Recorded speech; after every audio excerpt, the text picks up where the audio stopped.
manifestation pacifique. Vous avez cherché, maintenant vous allez trouver. Martiniquais et CRS 8 se sont affrontés pendant une mobilisation contre la vie chère. Des manifestants ont notamment bloqué un rond-point fréquenté du Lamentin avant leur délogement par la police. Ce qui est personnel médical, on laisse passer. Pour autant, on les voit arriver en masse, avec des boucliers, avec des matraques. C'est la réponse du gouvernement français. Le Rassemblement pour la protection des peuples et des ressources afro-caribéens, organisateur de la mobilisation, dénonce des tirs de type LBD visant le visage et le cou et affirme que 2 militants ont été tabassés. Et si je vous disais que la France, dont voici un des plus hauts représentants, refuse, lutte farouchement contre la libération des peuples colonisés, est-ce que vous allez me croire? La plupart d'entre vous, oui. Parce que naturellement qu'ils le feront, en même temps ce sont eux les colonisateurs. Et on ne peut pas demander à l'agresseur de faire preuve de bonne foi, ou d'intelligence, ou encore de respect. L'agresseur ne le fait pas. Mais si vous êtes quand même choqués, parmi vous, levez la main s'il y a certains qui n'y croiront pas. C'est-à-dire, je leur explique que la France refuse la décolonisation. Vous pensez que c'est faux. Levez la main en commentaire, je suis très curieux de savoir si ça existe encore. On va parler des troubles en Nouvelle-Calédonie et dans d'autres endroits en France. Les troubles en Nouvelle-Calédonie, ainsi que dans d'autres territoires d'outre-mer français comme la Martinique, la Guadeloupe, la Réunion, la Guyane et Mayotte illustre un rejet croissant de l'autorité française parmi les populations locales. Les tensions s'intensifient en particulier en Nouvelle-Calédonie où un projet de loi visant à élargir la liste électorale suscite d'importantes manifestations. Et ils ont raison. Le plan du gouvernement français, c'est de simplement faire en sorte qu'il y ait plus de Français en Nouvelle-Calédonie avec le droit de vote pour voter de sorte à ce que la Nouvelle-Calédonie ne sorte jamais de la colonisation. C'est ça leur plan. Parce qu'avant, il fallait être calédonien pour pouvoir voter. Aujourd'hui, ils veulent que tout le monde puisse voter, c'est-à-dire tous ceux qui ont la nationalité française. Or, il y a plus de blancs qui ont la nationalité française. C'est-à-dire que face au vote que je trouve déjà incongru de sortir de la colonisation, ils seront toujours minoritaires. Je trouve ça incongru, pourquoi? Parce qu'on ne vote pas, c'est-à-dire on ne demande pas la permission à l'oppresseur pour arrêter de se faire oppresser. C'est la même chose ici. Est-ce que, c'est-à-dire qu'on arrive chez vous pour vous agresser, on dit faisons un vote pour savoir si on vous agresse ou si on ne vous agresse pas. C'est la même chose. C'est pour ça que je dis que je trouve ça incongru. Mais malgré tout, ils veulent quand même le faire et puis essayer d'expliquer que oui, mais non, c'est légal et patati et patata. Une nouvelle fraude. Il y a donc le premier ministre français Michel Barnier qui a annoncé à l'Assemblée nationale que les élections provinciales seraient reportées jusqu'en fin 2025. Une décision en accord avec Emmanuel Macron, son président, son patron. Je suis heureuse de souhaiter en votre nom à tous la bienvenue à une délégation de la Nouvelle-Calédonie composée notamment de membres de son congrès. Mesdames et messieurs les députés, dire un mot particulier à propos de la Nouvelle-Calédonie, dont je salue amicalement et cordialement les élus qui sont ici. Depuis maintenant 4 mois et demi, ce territoire connaît une crise d'une gravité exceptionnelle. J'ai conscience des souffrances et de l'angoisse que ressentent les habitants de Nouvelle-Calédonie. Vraiment. Et je veux leur redire que l'État et mon gouvernement seront à leur côté. Je veux saluer aussi toutes celles et tous ceux qui s'engagent pour l'apaisement. En premier lieu, nos forces de l'ordre, les fonctionnaires de l'État, mais aussi les responsables politiques et syndicaux, les acteurs de la société civile, qu'ils soient du monde économique, religieux ou coutumier. Une nouvelle période doit maintenant s'ouvrir, consacrée à la reconstruction économique et sociale de la Nouvelle-Calédonie, à la recherche d'un consensus politique sur son avenir institutionnel. Ce travail sera conduit dans le respect des convictions de chacun et du respect de la diversité du peuple calédonien et des principes démocratiques. Et si vous vous contentez de libérer les peuples, point, ils ne le feront pas, je le sais. Mais ce serait déjà beaucoup moins hypocrite que ce qu'il est en train d'essayer de sortir là. Fondement démocratique, parce que la France a un jour été démocratique. Il y a déjà eu la démocratie en France, on a vu. Un gars qui est lui-même issu d'un coup d'État, hein. C'est lui qui parle de démocratie. Je m'y emploierai personnellement et je veux aussi vous remercier, Madame la Présidente, remercier le Président du Sénat, puisque vous avez accepté tous les deux de conduire une mission de concertation et de dialogue qui se rendra en Nouvelle-Calédonie prochainement. Afin de garantir une gestion dans la durée de l'ensemble des enjeux calédoniens, les discussions ont été depuis quelques jours et seront soutenues à Paris et en Nouvelle-Calédonie par une délégation interministérielle placée auprès du Premier ministre et du ministre de l'Outre-mer. Je suis en mesure d'annoncer, en accord avec le Président de la République, la décision de reporter les élections provinciales jusqu'à fin 2025. Les assemblées parlementaires auront donc prochainement à se prononcer sur ce report par une loi organique. Le projet de loi constitutionnelle sur le dégel du corps électoral, adopté en mai dernier par les assemblées parlementaires, ne sera pas soumis au Congrès, comme le confirmera le Président de la République aux élus de Nouvelle-Calédonie comme il a l'intention. Vous avez écouté. Un projet de loi constitutionnelle concernant le dégel du corps électoral adopté en mai ne sera pas soumis au Congrès pour approbation. Barnier a décrit la situation en Nouvelle-Calédonie comme étant une crise exceptionnellement grave. Grave pour qui? On doit se poser la question. Tout ce que moi je vois, c'est qu'il est en train de souligner les violences qui s'intensifient, particulièrement au mois de septembre. Depuis le début des troubles le 13 mai, il y a 13 personnes, y compris 2 gendarmes, qui ont perdu la vie, tandis que des centaines d'autres ont été blessés. Les dégâts matériels sont estimés à 2,2 milliards d'euros. Donc, j'insiste en posant la question. C'est pour qui que c'est une crise exceptionnelle? Parce que d'un côté, il y a des peuples qui veulent se libérer et de l'autre côté, il y a des colons. Donc, c'est grave pour qui? La Nouvelle-Calédonie se distingue par un statut particulier pour ceux qui ne savent pas. Son statut ne correspond à aucune catégorie classique du droit français. Ce n'est pas une collectivité territoriale, ce n'est pas un département, ce n'est pas une région, ce n'est pas une collectivité d'outre-mer. Et ce statut particulier contribue donc à la complexité des relations entre la France et ce territoire. La presse internationale, notamment The Guardian, a relayé les violences récentes, faisant état de la mort de 2 personnes lors d'une opération policière liée à ces troubles. Le procureur de la République, Yves Dupas, a indiqué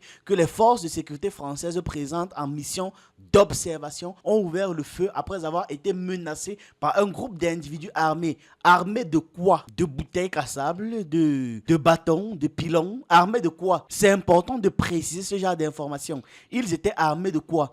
Et ils venaient pourquoi? Je répète que d'un côté, on a des colons et de l'autre côté, des personnes qui veulent se libérer. Et tout ce qui est autour, c'est simplement la justification de leur motivation coloniale, c'est tout. Et il faut noter que 698 gendarmes et policiers ont été blessés lors des différentes confrontations. Mais il y a eu très peu de morts de leur côté par rapport aux populations. La situation souligne le défi auquel la Kanaki Nouvelle-Calédonie est confrontée et auquel la France aussi est confrontée parce qu'ils veulent maintenir leur domination et leur légitimité dans ces territoires. Et pas que, dans tous les territoires d'outre-mer où il y a donc un sentiment d'aliénation et de rejet des autorités françaises qui évolue très vite et qui est très vif et de jour en jour c'est de plus en plus vif. Avant qu'on ne continue, sachez que vous pouvez souscrire à la chaîne pour moins de 3 € par mois.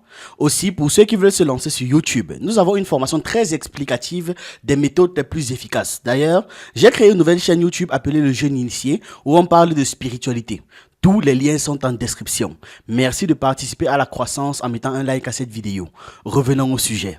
La situation en Kanaki Nouvelle-Calédonie est donc marquée par les tensions croissantes qui sont exacerbées par les récentes mesures de sécurité mises en place par la préfecture qui visent à rétablir l'ordre, que je montre de très gros guillemets, en réponse aux manifestations. Le 27 septembre, plusieurs arrêtés ont été publiés. Des arrêtés qui interdisent des rassemblements et des manifestations dans plusieurs communes. Pourquoi? Des arrêtés qui restreignent les ventes de boissons alcoolisées à emporter et qui imposent des mesures exceptionnelles de police ainsi qu'une réglementation temporaire sur la circulation des personnes. Maintenant, pour circuler dans ton propre pays, ce sont des étrangers qui viennent te demander tes papiers. Ce sont des étrangers qui viennent se rassurer. Voilà, que tu as le droit de circuler. Sinon, la circulation est restreinte. Elle est fortement diminuée. Les populations d'origine kanak, logiquement et véridiquement, parce que c'est un fait, voient toutes ces actions comme étant la manifestation d'un pouvoir colonial oppressif. Et c'est le cas. C'est un pouvoir colonial oppressif. Ils cherchent même d'abord quoi là? Le peuple kanak, qui lutte pour son autonomie depuis des décennies, plus de 2 siècles déjà, a été colonisé par la France en 1853. Pour vous dire que ça fait déjà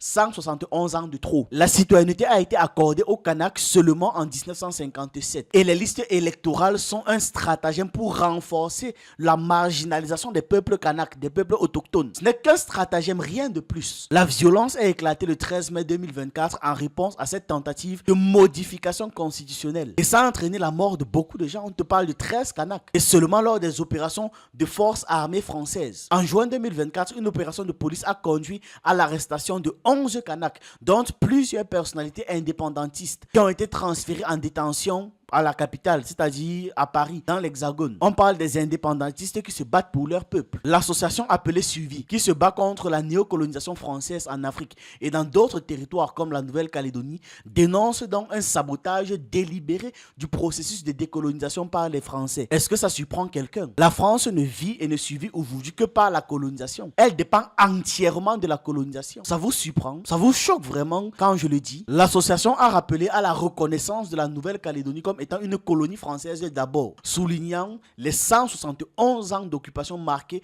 par la violence, le racisme, le vol des terres et le vol des richesses. L'association évoque également la violation des droits humains, tels que les exécutions arbitraires, oui, et des prisonniers politiques comme ça, remplis, tout en dénonçant le rôle des forces de sécurité, c'est-à-dire des agresseurs dans la protection des milices considérées comme étant coloniales chez eux. Parce que oui, vous n'allez pas me dire que vous êtes chez moi, il y a la police. Cette police est coloniale, elle n'est pas là pour m'aider. Elle n'a jamais été là pour me protéger. Elle est là pour protéger le système colonial. Elle est là pour mon mal. C'est donc toute cette dynamique violente qui met en lumière les luttes historiques et contemporaines même du peuple kanak pour son autodétermination, sa décolonisation et les problèmes auxquels la France est confrontée pour gérer ses relations avec ses territoires d'outre-mer et les autres pays qu'ils ne veulent pas lâcher parce que colonisation est dans le sang. L'assassinat donc de jeunes Kanaks constitue une exécution arbitraire selon les normes de l'ONU. Et ils l'ont fait, la France l'a fait. La définition de ces actes, selon la résolution de 1994-67 de la Commission des droits de l'homme à l'ONU, inclut ceux commis par des groupes paramilitaires ou d'autres forces tolérées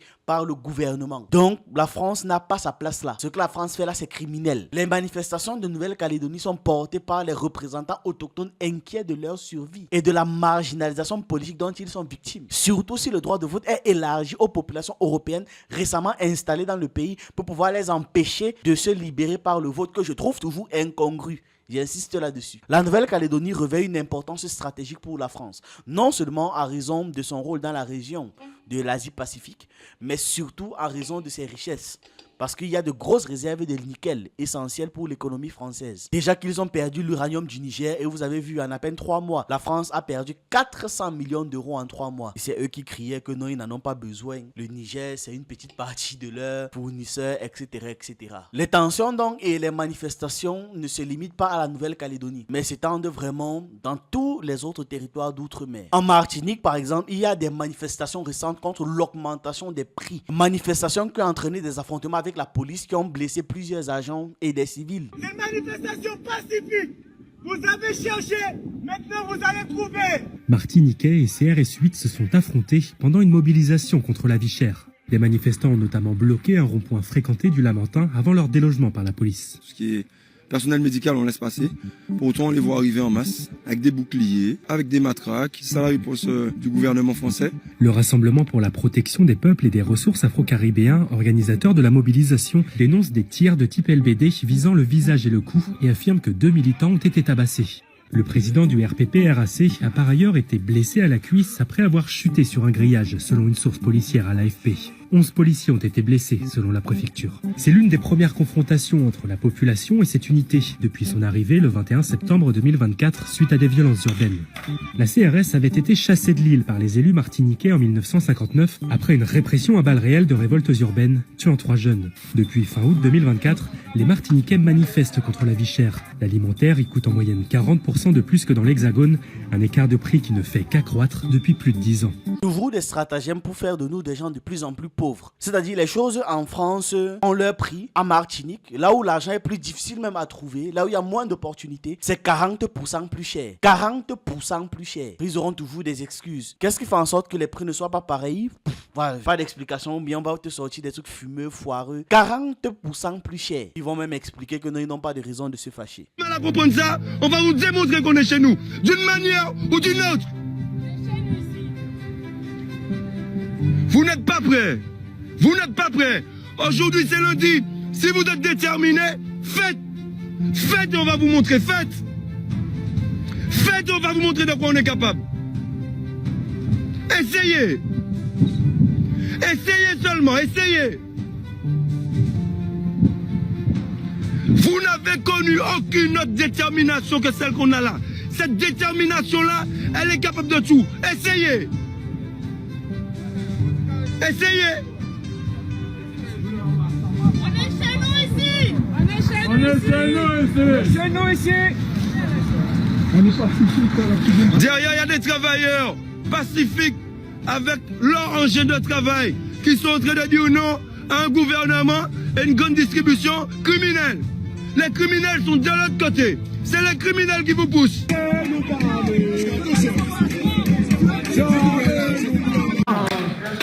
Désobéissance à la loi.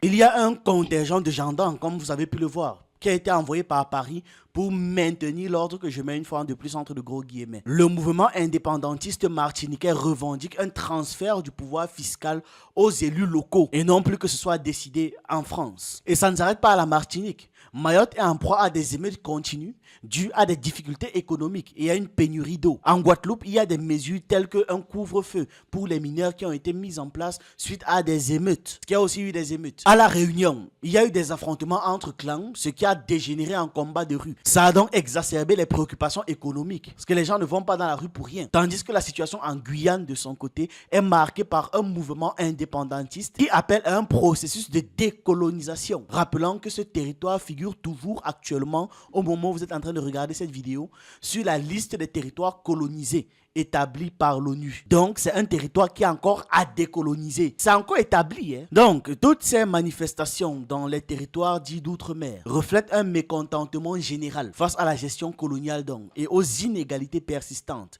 tout en mettant la lumière, tout en remettant en avant les luttes pour l'autodétermination et l'affirmation des droits des populations locales. Voilà en fait ce que ça fait. C'est pour ça qu'ils ne veulent pas ébruiter ça. Ils détournent l'attention avec d'autres buzz, d'autres actualités. Les peuples occupés par le pouvoir colonial français sont en train de casser leurs chaînes avec encore plus de violence. Les chaînes qui sont aujourd'hui invisibles là, ils sont en train de casser ça. C'est pour ça qu'ils ne veulent pas en parler, qu'ils ne veulent pas médiatiser. Mais il y a des luttes qui sont absolument partout et la France est en train de suffoquer. Donc il faut continuer. L'Occident va finir par tomber. Continuons le combat de partout. C'est ce que j'avais à partager avec vous dans cette vidéo. Dites-moi ce que vous en pensez en commentaire, vos avis, vos témoignages si vous vivez dans ces zones. Et on se retrouve dans une prochaine vidéo.